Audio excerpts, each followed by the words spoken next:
Hey guys, welcome back to my YouTube channel. तो आज हम पोस्ट सीरीज को फिर से कंटिन्यू करने जा रहे हैं। अगर आपने प्रीवियस चैप्टर्स की एक्सप्लेनेशन नहीं देखी तो आप देख सकते हो, प्लेलिस्ट में अवेलेबल है असेंशन टू गॉड नाम से, और प्लेलिस्ट का लिंक डिस्क्रिप्शन में भी है, तो आप डायरेक्ट वहां पे क्लिक करके देख सकते हो। और हाँ गाइस, हमारे दूसरे चैनल को चेकआउट करना मत भूलना, उसका लिंक भी डिस्क्रिप्शन में है। तो जैसे कि हमने प्रीवियस चैप्टर में देखा था, मिस्टर जायो बोलता है कि लुजेंग का जो रिकॉर्ड था युआन मैग्नेटिक स्टोन में वो 30 मिनट्स का था। तो कोई भी उसके ऊपर बिलीव नहीं कर रहा होता है। तो वो बोलते ही तुम्हारा क्या मतलब है कि मैंने चीट किया हुआ है। तो चैप्टर नंबर 91 की स्टार्टिंग होती है। मोलिजांग बोल रहा होता है कि ये ऐसी बात नहीं है, पर मुझे विश्वास नहीं हो रहा, तुम सीरियसली मत लो मेरी बातों को। फिर वो सोच रहा होता है ऐसे तो जो मिस्टर जायो है उसकी कोई इंपॉर्टेंट पोजीशन नहीं है वर्ल्ड कमर्शियल लाइंस में, पर ये हेडक्वार्टर का एक मेंबर है, तो ये अच्छा नहीं होगा अगर मैं इसे गुस्सा दिलाऊंगा। तो मिस्टर जायो बोलता है कि लुजेंग को देख के ऐसा लग रहा था कि उसने प्रैक्टिस नहीं की है थंडर स्किल की, पर उसकी जो पावर है लॉ ऑफ थंडर की वो बड़ी ज्यादा प्योर है, जिसकी वजह से जो स्टोन का कलर है वो चेंज हुआ। और यही चीजें जो मेरे को कुछ अच्छी तरह से समझ नहीं आई है। तो जो बाकी इंस्ट्रक्टर होते हैं वो बोल रहे होते हैं कैसे पॉसिबल है, अगर वो लॉ ऑफ थंडर को जानते तो उसने प्रैक्टिस क्यों नहीं की कोई भी स्किल थंडर की।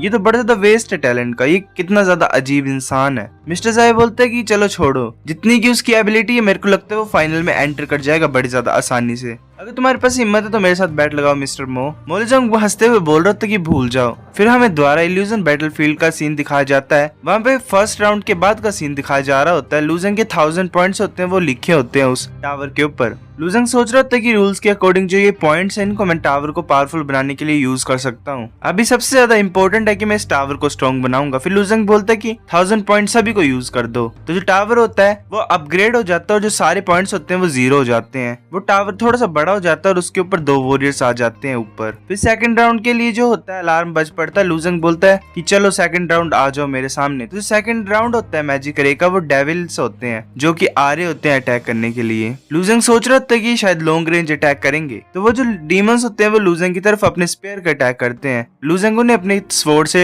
हटा देता है। लुजेंग सोच रहा था कि ये अपने आप ही अटैक कर रहे हैं, तो ये इस हिसाब से पहले राउंड से ज्यादा मुश्किल है। फिर लुजेंग आगे की तरफ बढ़ता है और उन्हें अपने स्वॉर्ड से कट कर देता है। लुजेंग ऐसे डीमंस को कट कर रहा होता है और सोच रहा होता है कि मेरे लिए सबसे ज्यादा इंपॉर्टेंट चीज है वो स्पीड नहीं है, पर इम्प्रूवमेंट है इस टेस्ट में। मेरे हिसाब से जो मेरी स्वॉर्डमैनशिप है उसमें अभी मेरे को थोड़ा सा अपग्रेड लाना पड़ेगा, इसलिए मुझे यहाँ पे अपनी स्वॉर्ड टेक्निक को इम्प्रूव करना पड़ेगा और समझना पड़ेगा कि मैं गलती कहाँ पे कर रहा हूँ। फिर जो 2 डीमंस होते हैं वो उसकी साइड से निकल रहे होते हैं। लुजेंग पीछे मुड़ के देखता है डर के मारे, बिकॉज वो अगर चले गए होते तो वो टावर पे अटैक कर देते। तो वो जो डीमंस होते हैं उनको तीर लग जाते हैं और वो नीचे गिर जाते हैं और मर जाते हैं। वेल वो आर्चर्स ने शूट किया होता है। लुजेंग बोलता है कि मैं तो पूरी तरह से डिस्ट्रैक्ट हो गया था, ये बड़े ज्यादा पास पहुंच गए थे। चलो शुक्र है सेकंड राउंड ओवर तो हुआ। तो इंस्ट्रक्टर हंस रहे होते हैं। मोलिजांग बोलते हैं मिस्टर जायो को कि मिस्टर जायो, अगर मैंने तुम्हारे साथ बैट लगाई होती तो तुम पक्का ही हार जाते। दूसरे इंस्ट्रक्टर बोलते हैं हाँ एग्जैक्टली, इसका जो परफॉर्मेंस था सेकंड राउंड में वो कुछ खास नहीं था। जो अगला थर्ड राउंड में जुआन टर्टल आएंगे उनका जो डिफेंस है वो बड़ा ज्यादा अमेजिंग है। लुजेंग मेरे को लगता है कि ज्यादा से ज्यादा सिर्फ 4th राउंड तक ही टिक पाएगा। मिस्टर जायो ध्यान से देख रहा होता है स्क्रीन की तरफ और बोलता है पर उसने तो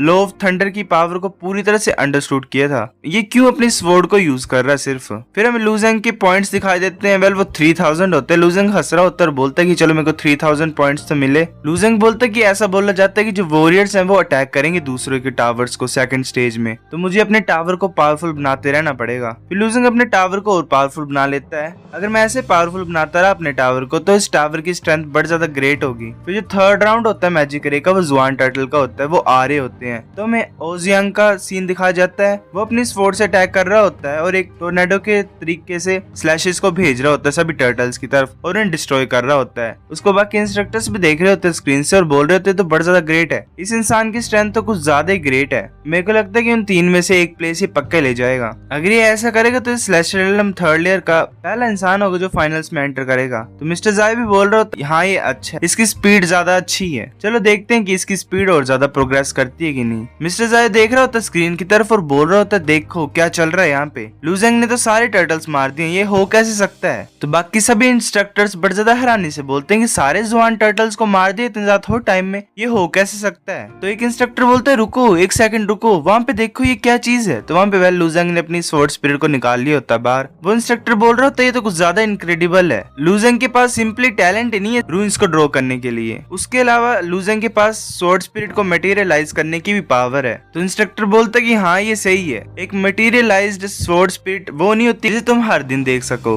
और ऊपर से इसके पास बड़ा ज्यादा स्पेशल स्वॉर्ड स्पिरिट है। तो एल्ड्रिजियो बोलता है कि स्पेशल किस तरह से बोल रहे हो तुम स्पेशल। तो मोलिजोंग भी बोलता है हाँ किस तरह से स्पेशल है इसकी स्पिरिट। तो वो इंस्ट्रक्टर अपनी स्वॉर्ड को बाहर निकाल लेता है और अपनी स्वॉर्ड से अपनी स्वॉर्ड स्पिरिट को बाहर निकाल लेता है। वो बोलता है कि ये मेरी स्वॉर्ड स्पिरिट है। मुझे लगता है कि तुम्हें अब डिफरेंस पता ही लग गया होगा क्या है। तो मोलिजोंग आगे आता है और देखता है बड़े ध्यान से और बोलता है हाँ डिफरेंट तो बड़ा ज्यादा है। तो इंस्ट्रक्टर बोलता है तुमने अभी नोटिस कर लिया डिफरेंस को, तुमने इतनी जल्दी कैसे नोटिस किया। तो मोलिजोंग हंसते हुए बोलता है ये ऑब्वियस है, तुम्हारी बड़ी ज्यादा घटिया और बेकार सी शक्ल की है। मिस्टर जायो भी हंसता है और बोलता है कि हाँ मैं एग्री करता हूँ, तुम्हारी बड़ी ज्यादा गंदी शक्ल की है। वो हंस रहे होते हैं। इंस्ट्रक्टर होता है वो चुपचाप खड़ा होता है, उनकी तरफ देख रहा होता है। वो बोलता है कि मैं एडमिट करता हूँ, पर वो पॉइंट नहीं है यहाँ पे। जो पॉइंट है वो है कि स्वॉर्ड स्पिरिट जो होती है वो बिल्कुल क्लोजली अपने मास्टर से रिलेटेड होती है और जो मटेरियलाइजेशन होती है वो धीरे धीरे होती है, स्लोली। मेरे को मटेरियलाइज करने के लिए 40 साल लगे हुए थे अपनी स्वॉर्ड स्पिरिट को और तब वो ऐसी दिख रही है। और अगर हम ये पूछे नहीं कि लू ज़ेंग ने इतनी छोटी उम्र में कैसे किया है, पर जो अपीयरेंस है स्पिरिट की वो कुछ ज्यादा डिटेल है। इसके लिए तो बड़े ज्यादा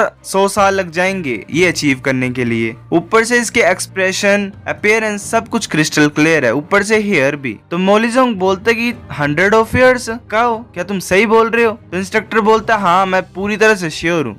तुम अपनी स्वॉर्ड स्पिरिट को इस तरह से असेंबल नहीं कर सकते और इस तरह नहीं बना सकते थोड़े टाइम में। तो मिस्टर जायो बोलता है कि तुम ऐसे ही नहीं स्टेटमेंट दे सकते हो कि कौन बोल सकता था कि चूजी स्ट्रॉन्गेस्ट मैन बनेगा पूरे एंटायर मिडल डोमेन में, और ऊपर से वो सिर्फ अपनी 40s में है, 40 साल की उम्र का है।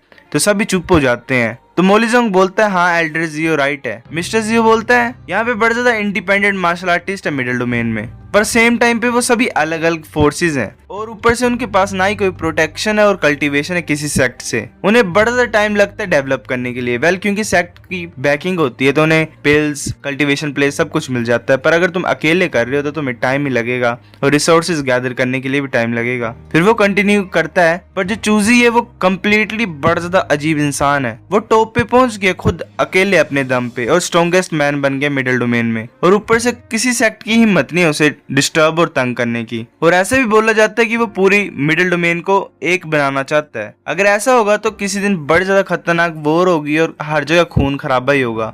तो इंस्ट्रक्टर बोलता है कि क्या तुम बोल रहे हो कि लू ज़ेंग टॉप पे पहुंचेगा चूजी की तरह एल्डर जायो। तो एल्डर जायो बोलता है ये मुश्किल अभी बताने के लिए, पर मैं ये बोल सकता हूँ कि लू ज़ेंग अपने साथियों से कुछ ज्यादा स्ट्रॉन्ग है और जो उसका टैलेंट है वो भी कुछ ज्यादा इनक्रेडिबल है, पर अभी भी काफी डिस्टेंस है उसके और चूजी के बीच में। तो मोलिजोंग बोलता है कि ये मत भूलो कि ये डिसिपल है क्लाउड टेम्पल का और अभी थोड़ी बनती है हमारी अलायंस की इसके साथ, और ये पक्का ही ऐसा इंसान है जिसको हम भी पाना चाहते हैं। तो ये हमारे टारगेट में अभी विश लिस्ट की। तो फिर हमें दोबारा इल्यूजन बैटलफील्ड का सीन दिखा जाता है। लू ज़ेंग की तरफ क्रोज आ रहे होते हैं बड़े ज्यादा। वेल वो 4th राउंड होता है अटैक का। लू ज़ेंग सोच रहा होता है 4th राउंड जो है वो स्काई से अटैक है। तो जो कौवे होते हैं वो लू ज़ेंग की तरफ आ रहे होते हैं और इसमें अनडेड रेवंस होते हैं। वेल क्रोज नहीं, वो अनडेड रेवंस होते हैं। लू ज़ेंग और वो स्वॉर्ड स्पिरिट दोनों साथ में ऊपर की तरफ उठ जाते हैं और क्रोज को कट कर देते हैं। वो क्रोज एक पॉइजनस गैस को छोड़ता है अपने मुंह से। लू ज़ेंग अपने फेस को ढक लेता है और सोच रहा होता है ये तो अनडेड पॉइजन है, पर मेरी जो बॉडी है वो लिंक टायर वेपन है तो इससे मेरे को कुछ भी फर्क नहीं पड़ता। फिर लू ज़ेंग उन्हें कट करता जा रहा होता है और अपनी स्वॉर्ड स्पिरिट की हेल्प से सभी को कट कर देता है। लू ज़ेंग बोलता है कि सिर्फ 20 सेकंड का टाइम लगा मेरे को इन सभी रेवेंस को मारने के लिए 4th वेव में। लू ज़ेंग फिर एक डायरेक्शन में देखता है, वहां पे दूसरे डिसिपल का पिलर होता है। वहां पे वो डिसिपल फाइट कर रहा होता है उन क्रोज से। लू ज़ेंग देख रहा होता है उसकी तरफ, फिर अपने टावर की तरफ देखता है और बोलता है यहाँ पे तो कोई भी नहीं है, चलो मैं देखता हूँ वहां पे जाके क्या चल रहा है। फिर वो अपनी स्पोर्ट स्पिरिट को बोलता है कि चलो चलते हैं। वो और उसकी स्पोर्ट स्पिरिट दूसरे डिसिपल के टावर के पास जा रही होती है। मोलिजोंग बोलता है कि ये बच्चा क्या करना चाहता है, अभी इसका क्या प्लान है। उन क्रोज ने अनडेड पॉइजन छोड़ा होता है तो वो डिसिपल पीछे की तरफ मूव करता है। लू ज़ेंग और वो स्पोर्ट स्पिरिट वहां पे आ जाती है तो वो डिसिपल बोलता है यहाँ पे चल क्या रहा है। लू ज़ेंग बोलता है चलो मारते हैं। फिर लू ज़ेंग और वो स्पोर्ट स्पिरिट उन क्रोज को मारने लग पड़ते हैं। मोलिजोंग बोलता है क्या, मेरे को ये तो पता ही नहीं था और मैंने रियलाइज किया नहीं था कि तुम ऐसा भी कर सकते हो। तो मोलिजोंग बोलता है ये करना क्या चाहता है। तो मिस्टर जायो बोलता है तुम देख नहीं सकते हो, ये दूसरे मार्शल आर्टिस्ट के क्रोज को मार रहा है, अगर ये ऐसा करेगा तो इसे ज्यादा पॉइंट्स मिलेंगे। तो इंस्ट्रक्टर बोलता है कि अपना अपना चैलेंज था उसे करना होता था, अगर ये ऐसा कर रहा है और दूसरों की मॉन्स्टर्स को मार रहा है तो ये रूल्स को वायलेट नहीं कर रहा है क्या। तो मिस्टर जायो बोलता है रूल्स को को ब्रोक कर रहा है, कैसे, क्या ये बैन है, क्या ऐसा करना बैन है क्या? तो वो इंस्ट्रक्टर बोलता है वेल नहीं, पर ये चीटिंग नहीं है क्या? तो मिस्टर जय बोलता है कि ये नेसेसरी नहीं है, ये ऐसा मतलब नहीं है कि दूसरे लोग ऐसा नहीं कर सकते हैं। सिंपल सी बात है, उनके पास हिम्मत नहीं है दूसरे के चैलेंज को करने की और क्रॉस या फिर किसी को मारने की। फिर वो दोबारा स्क्रीन की तरफ देखता है और बोलता है कि ये कुछ ज्यादा प्रॉमिसिंग लग रहा है, ये पक्का ही कुछ अच्छा ही करेगा। सो गाइस चैप्टर नंबर 91 इतने थे। अगर आपको वीडियो पसंद है तो लाइक करनी भी आई, फिर भी लाइक कर दो, शेयर करो, दोस्तों साथ कमेंट करके बताओ अगर आपको वीडियो कैसी लगी, सब्सक्राइब करो। तब तक के लिए बाय बाय।